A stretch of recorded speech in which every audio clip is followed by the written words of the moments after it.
देश की संसद राजनीतिक बहस से ज्यादा तू मैं का केंद्र बन चुकी है और इसका जीवंत उदाहरण आज देखने को मिला जब स्मृति ईरानी अधीर रंजन चौधरी के दिए गए राष्ट्रपति पर बयान को लेकर निंदा कर रही थी। उन्होंने कड़े शब्दों में इस बयान की निंदा की। इसके साथ ही आज बीजेपी भी सदन के अंदर हमलावर दिखी।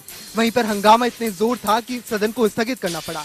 लेकिन इस बीच एक नोकझोंक काफी फेमस हुई। दरअसल ये बात थी सोनिया गांधी और स्मृति ईरानी को लेकर। जब सदन में हंगामा हो रहा था तो सोनिया गांधी सदन से बाहर जा रही थी, तभी बीजेपी के सांसद जो हैं वो प्रदर्शन करने लगे। इस बीच सोनिया गांधी का भी नाम उछाला जाने लगा, जिसको लेकर सोनिया गांधी वापस सदन में आई और उन्होंने रमा देवी से बोला कि आखिर उनका नाम क्यों उछाला जा रहा है। तो वहीं अधीर रंजन ने माफी भी मांग ली है, लेकिन इसके बावजूद भी स्मृति ईरानी लगातार हमलावर दिखी, जिसको लेकर पलटकर सोनिया गांधी ने बोला डोंट टॉक टू मी। और ये वाक्य इतना फेमस हो गया कि आज सुर्खियों में बना हुआ है। अब देखना होगा कि इस मामले को और तूल दिया जाएगा या फिर अपने विवेक से लेकर ये मामला यहीं पे शांत हो जाएगा। शिक्षक भर्ती घोटाले में ममता बनर्जी ने आखिर वही किया जिसकी उम्मीद पहले से लगाई जा रही थी। ममता बनर्जी ने आज कैबिनेट की बैठक बुलाई। बैठक में ममता बनर्जी ने बड़ा फैसला लिया। ममता बनर्जी ने बंगाल सरकार के उद्योग मंत्री पार्थ चटर्जी को मंत्री पद से हटा दिया। साथ ही विभागों से भी उनकी छुट्टी हो गई है। हालांकि इसकी मांग टीएमसी के महासचिव पहले से कर रहे थे। इस मुद्दे पर बीजेपी और टीएमसी लगातार आमने सामने थे। बीजेपी ने ममता बनर्जी से पार्थ चटर्जी को मंत्री पद से हटाने की मांग की थी। हालांकि कल बुधवार को ईडी ने अर्पिता के घर पर जब दोबारा कार्रवाई की तो उस समय उनके घर से करीब 29 करोड़ रुपए मिले थे और 5 किलो सोना बरामद किया था। अर्पिता ने ये सारे पैसे और सोना पार्थ चटर्जी का बताया था। इसके बाद से ममता सरकार पर दबाव बन गया था कि वो पार्थ चटर्जी को मंत्री पद से हटाए। लेकिन ममता बनर्जी ने आज कैबिनेट की बैठक बुलाई और उस बैठक में फैसला किया कि पार्थ चटर्जी को मंत्री पद से हटाया जाएगा। पार्थ चटर्जी को मंत्री पद से हटाने के बाद उनके सभी विभाग ममता बनर्जी के पास आ गए हैं।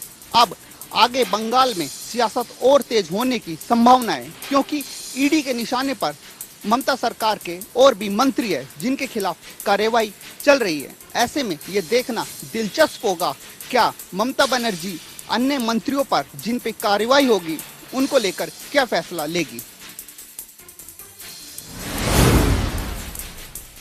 लखनऊ के आज एक बहुत ही आपको बता दें कि अंबेडकर पार्क, जिसे बेस्ट पार्क कहा जाता है, वहां से एक हैरान कर देने वाली खबर सामने आई है और बताया ये जा रहा है कि इस पार्क में करीबन 40 हाथी की मूर्तियां स्थित है, लेकिन आज एक मूर्ति जो है वो चोरी हो गई है। बताया जा रहा है कि सीसीटीवी फुटेज पूरे पार्क में स्थित है, लेकिन इसके बावजूद ये चोरी कैसे हुई इस पर अब जांच शुरू हो गई है, क्योंकि पुलिस का ये कहना है कि रोजाना दोनों समय जो है हाथी की मूर्तियों की गिनती होती है और ये बताया जाता है कि हाथी जो है पूरे सुरक्षित है। लेकिन अब ये सवाल उठने शुरू हो गए हैं कि क्या गिनती में गलती हुई है या फिर सच में हाथी की मूर्ति को किसी ने चोरी कर लिया है, क्योंकि पुलिस ने एफआईआर भी दर्ज कर ली है और साथ ही लगातार जांच जारी है कि आखिर ये चोरी हुई तो हुई कैसे।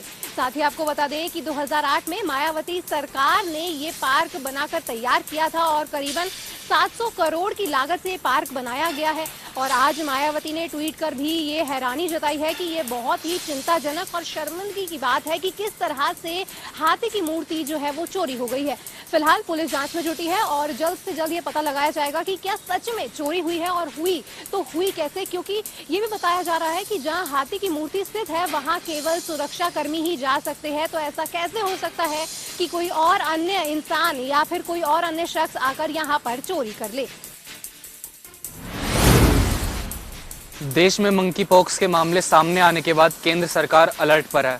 स्वास्थ्य एवं परिवार कल्याण मंत्रालय ने अंतर्राष्ट्रीय यात्रियों के लिए नई एडवाइजरी जारी की है। स्वास्थ्य मंत्रालय के अनुसार अंतर्राष्ट्रीय यात्री को बीमार, त्वचा पर घाव वाले बीमार लोगों से बचना चाहिए। मंत्रालय ने जंगली जानवरों के मांस का सेवन करने या उनसे तैयार होकर अफ्रीका से आने वाले क्रीम, लोशन, पाउडर जैसे प्रोडक्ट का इस्तेमाल करने से बचने के लिए कहा है।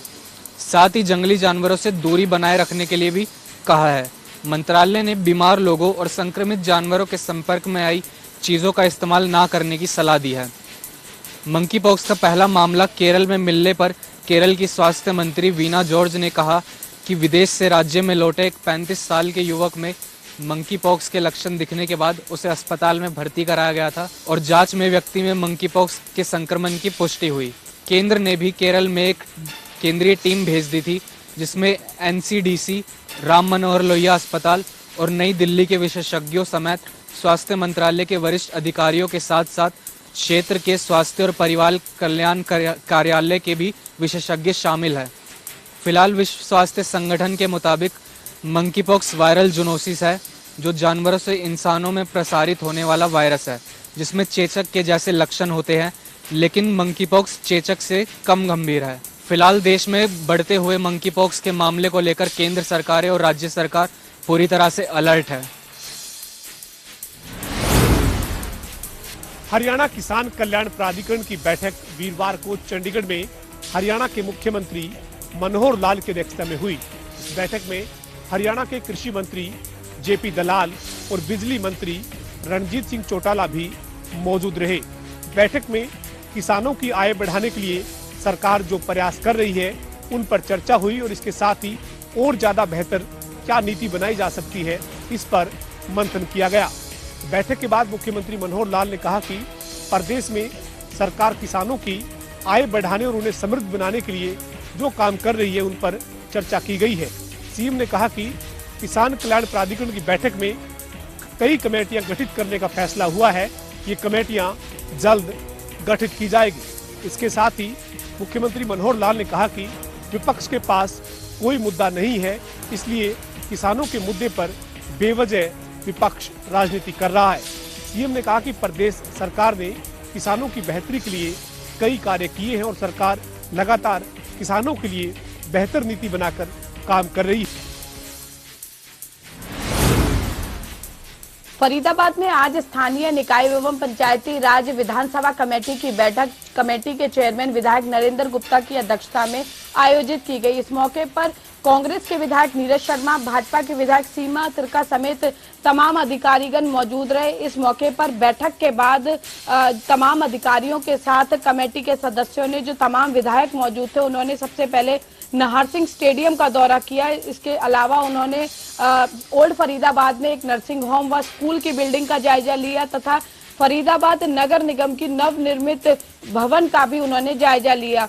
तमाम निरीक्षण व अवलोकन के दौरान अधिकारियों व ठेकेदारों की कार्यशैली से कमेटी के सदस्य नाखुश नजर आए और उन्होंने जमकर फटकार अधिकारियों व ठेकेदारों को लगाई। विधायक नरेंद्र गुप्ता ने कहा कि जो भी खामियां इस निरीक्षण के दौरान विकास कार्यों को लेकर पाई गई हैं, उसे लेकर वे विधानसभा स्पीकर से बात करेंगे और उनका प्रयास रहेगा कि जल्द से जल्द जो भी प्रोजेक्ट लंबित है उन्हें सिरे चढ़ाया जा सके। साथ ही साथ उन्होंने आश्वासन दिया कि भाजपा सरकार में जो भी लंबित काम है उसे पूरा करने का पूरा प्रयास किया जाएगा।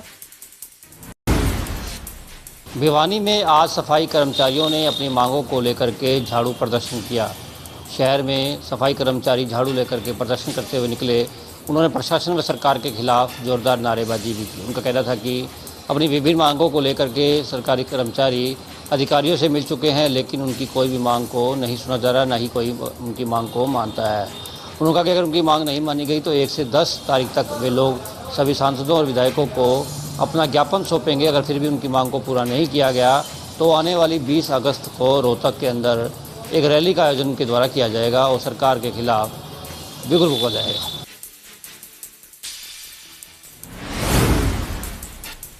नूह के डीएसपी की हत्या के बाद भी प्रदेश में नहीं रुक रहा अवैध खनन का काम। गोहाना के भैंसवाल कला गांव में हो रहा था बालू रेत की मिट्टी का अवैध खनन का कार्य। मौके पर अधिकारियों ने पहुंचकर 4 हेड्रा ट्रक को और ट्रक समेत 4 लोगों को किया गिरफ्तार। मामले की जांच में जुटे अधिकारी। आपको बता दें, गोहाना के भैंसवाल कला गांव में खनन विभाग के अधिकारियों ने गुप्त सूचना के आधार पर मिट्टी का खनन होते हुए मौके से 4 हाईवा ट्रकों को पकड़ा है और मौके से 4 लोगों को गिरफ्तार किया है। अधिकारियों की माने तो पिछले कई महीनों से यहाँ लगातार अवैध खनन का काम वो किया जा रहा था।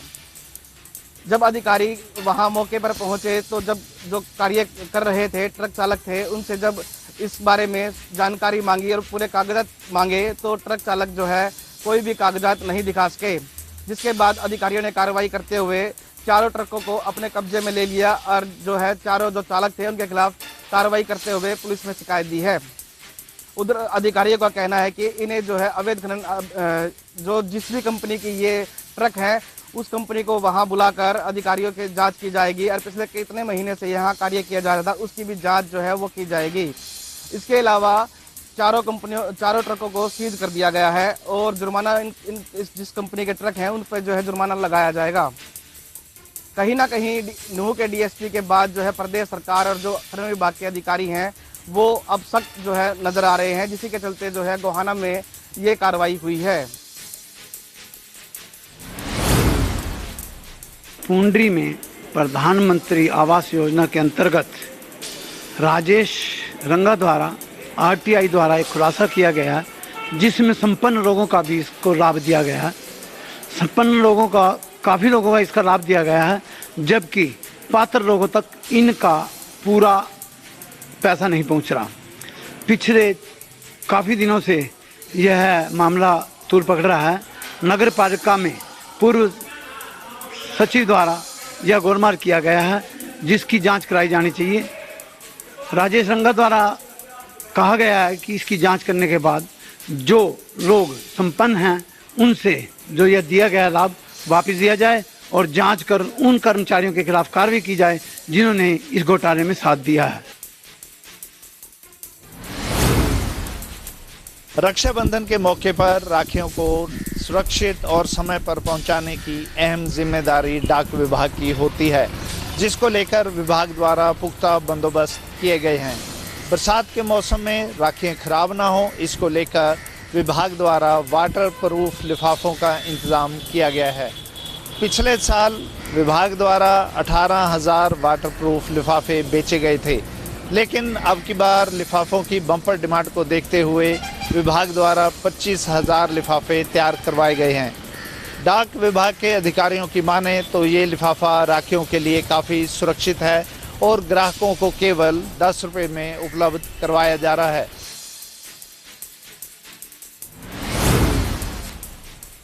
प्रदेश भर के नगर निगम, नगर पालिका और नगर परिषद के सफाई कर्मचारी आज सरकार के खिलाफ वादा खिलाफी का आरोप लगाते नजर आए। वहीं कर्मचारियों का आरोप है कि सरकार उनके साथ वादा खिलाफी कर रही है, उनकी वर्षों से लंबित पड़ी मांगों को सरकार पूरा नहीं कर रही। इसी को लेकर आज वह रोहतक नगर निगम कार्यालय के बाहर इकट्ठा हुए और शहर में से प्रदर्शन करते हुए लघु सचिवालय पहुंचे।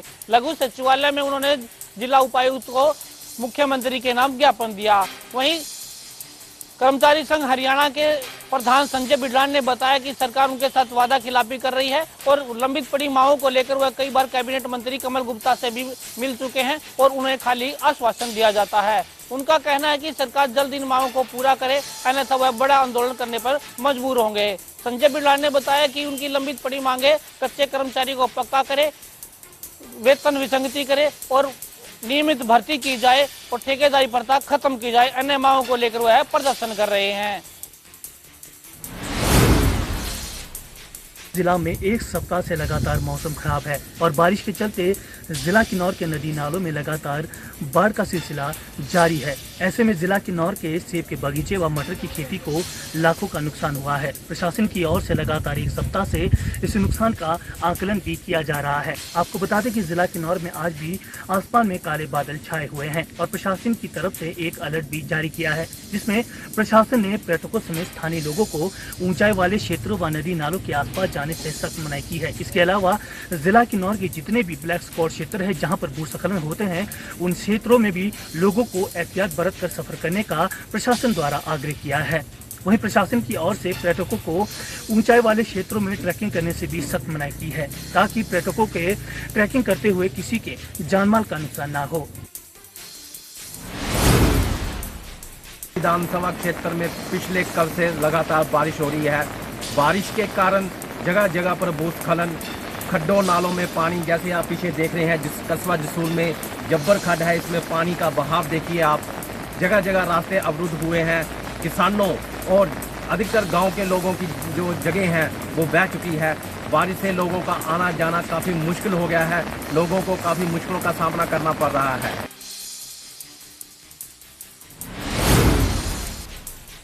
जोधपुर में बारिश के कारण जनजीवन अस्त व्यस्त हो गया, जिसके चलते मौसम विभाग ने जानकारी देते हुए बताया है कि जोधपुर सहित कई इलाकों में भारी बारिश की संभावना जताई जा रही है। वहीं राजस्थान में भारी बारिश के कारण जोधपुर और कोटा में बाढ़ जैसे हालात हो गए हैं, जिसमें मौसम विभाग के अनुसार भारी बारिश का दौर जारी रहेगा। वहीं अगले 24 घंटे में अजमेर, जोधपुर और उदयपुर संभाग के जिलों में कहीं कहीं भारी बारिश की संभावना जताई जा रही है। वहीं इसके साथ ही 1-2 स्थान पर ज़्यादा बारिश होने की संभावना है। वहीं मिली जानकारी के मुताबिक एमडीए के अनुसार भारी बारिश की चेतावनी के मद्देनजर जोधपुर के स्कूलों को बंद रखने का आदेश दिया गया है, जहां पिछले 2 दिनों से हो रही मूसलाधार बारिश के कारण बाढ़ जैसे हालात पैदा हो गए हैं। वहीं जोधपुर में अधिकतम तापमान 31 डिग्री सेल्सियस और न्यूनतम तापमान 22 डिग्री सेल्सियस बताया जा रहा है, जिसके चलते बादल छाए रहेंगे।